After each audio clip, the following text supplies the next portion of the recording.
Initialement décevante pour les Spurs, avec plusieurs refus de joueurs comme Ebereke Eze, Morgan Gibbs-White, Savino et Nico Paz, la période de transfert s'est finalement avérée correcte grâce à quelques grosses signatures conclues en fin de marché. C'était comme le dernier cadeau de Daniel Levy au club avant qu'il ne se retire de son poste de président exécutif du club.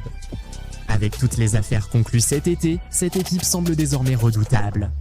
L'attaque a beaucoup de qualité, la défense est solide, mais il semble que les gens sous-estiment leur milieu de terrain. Nous sommes là pour réveiller tout le monde car le milieu de terrain des Spurs pose vraiment problème.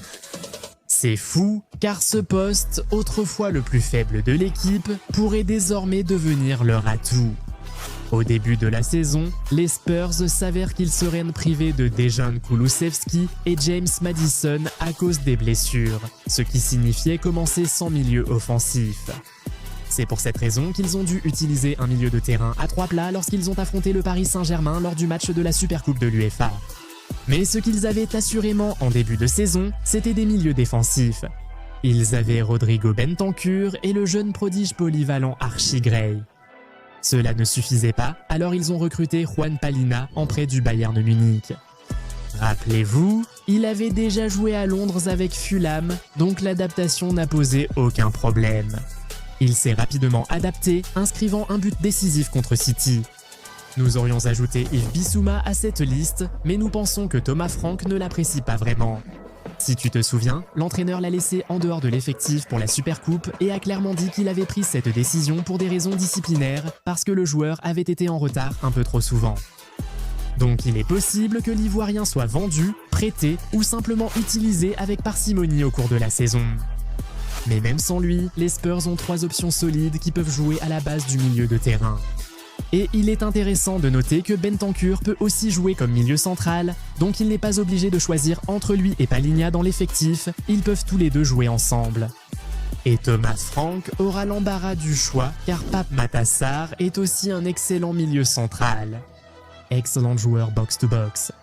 Il a une capacité de travail incroyable, il est assez créatif et il peut parfois décocher une belle frappe. Il sera sûrement un élément clé du puzzle de Thomas Frank cette saison. C'est lui qui a fait la passe décisive pour le but vainqueur en finale de la Ligue Europa contre Manchester United. Il a aussi été l'un des meilleurs joueurs sur le terrain lors du match de la Supercoupe contre le Paris Saint-Germain et n'oublions pas la jeune sensation Lucas Bergvall. Tottenham a vraiment trouvé une perle avec celui-là. Il joue avec passion, envie et détermination, et à travers tout cela, sa qualité supérieure brille toujours.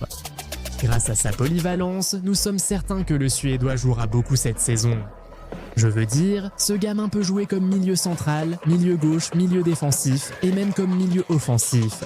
Mettez-le simplement n'importe où et il fera du bon travail pour vous. Mais bien sûr, la cerise sur le gâteau n'est autre que, vous savez quoi? Avant de discuter de lui, es-tu déjà abonné à la chaîne? Si ce n'est pas le cas, fais-le tout de suite pour ne jamais rater notre contenu incroyable. Tu l'as fait? Très bien, parlons maintenant de Xavi Simons. Bien qu'il ait été principalement associé à Chelsea pendant la majeure partie de l'été, Tottenham a finalement réussi à arracher l'ancien milieu de terrain du Football Club Barcelone dans les derniers jours du mercato, et ce transfert pourrait vraiment être celui qui change la donne pour eux. Avec Dejan Kulusevski et James Madison absents une grande partie de la saison, Tottenham avait grand besoin d'un milieu offensif cet été, d'où leur tentative de recruter Gibbs-White, Eze et Nico Paz. Ils savaient qu'il leur fallait recruter un numéro 10. Finalement, tous ces refus ont été une bénédiction déguisée car ils ont obtenu le meilleur disponible. Siemens a joué pour de grands clubs comme le Paris Saint-Germain, le PSV et le Rasenballsport Leipzig. Et même s'il n'a jamais fait d'apparition en équipe première pour eux, il a été formé à l'Académie de Barcelone, un club réputé pour produire certains des meilleurs milieux de terrain du monde.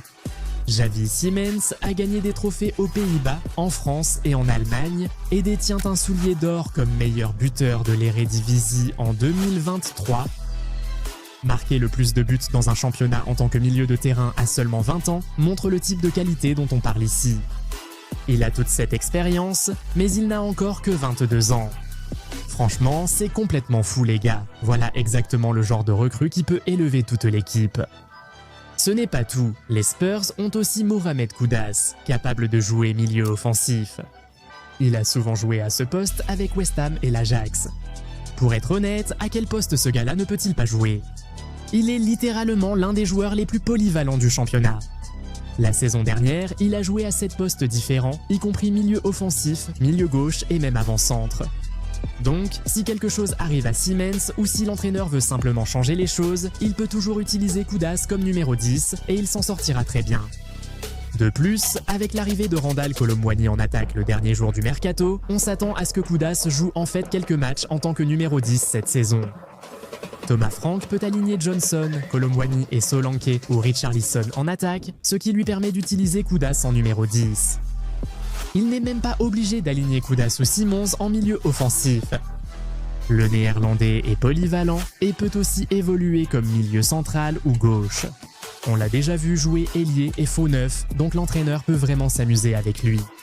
Kudus et Simons peuvent jouer meneur de jeu à droite et à gauche avec Palhinha derrière selon l'adversaire.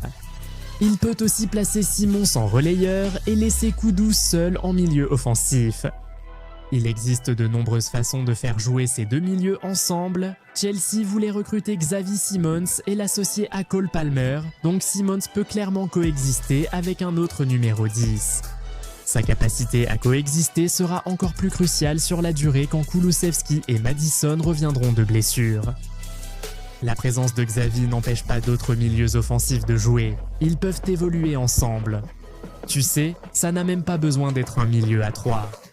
On a vu Thomas Frank utiliser un milieu à 4, voire à 5 à l'époque de Brentford, donc il y a tellement de façons dont il peut utiliser ce qu'il a. Ce qu'on dit en gros ici, c'est que Tottenham a les ingrédients au milieu de terrain, et c'est maintenant au coach de préparer un plat très savoureux pour que les supporters puissent en profiter. Et puis, Thomas Frank est célèbre pour être un manager très brillant et une sorte de génie tactique, donc ça risque vraiment de devenir très compliqué pour les adversaires en Angleterre et en Europe. Sans Xabi, Kolo Muani, Maddison et Kulusevski, cette équipe a su pousser le Paris Saint-Germain dans ses retranchements et dominer Manchester City chez eux. Avec l'ajout de nouveaux talents prometteurs, attendez-vous à un football bien plus impressionnant et excitant des Lily Whites. Nous aimerions connaître votre avis. Comment voyez-vous la saison de Tottenham? Jusqu'où iront-ils en Ligue des Champions et finiront-ils dans le top 4 de la Premier League? Vont-ils gagner un trophée national? Donnez votre avis en commentaire. Si vous avez apprécié cette vidéo, mettez un pouce bleu et abonnez-vous à la chaîne. Activez également les notifications en cliquant sur la cloche pour ne jamais manquer de nouveaux contenus.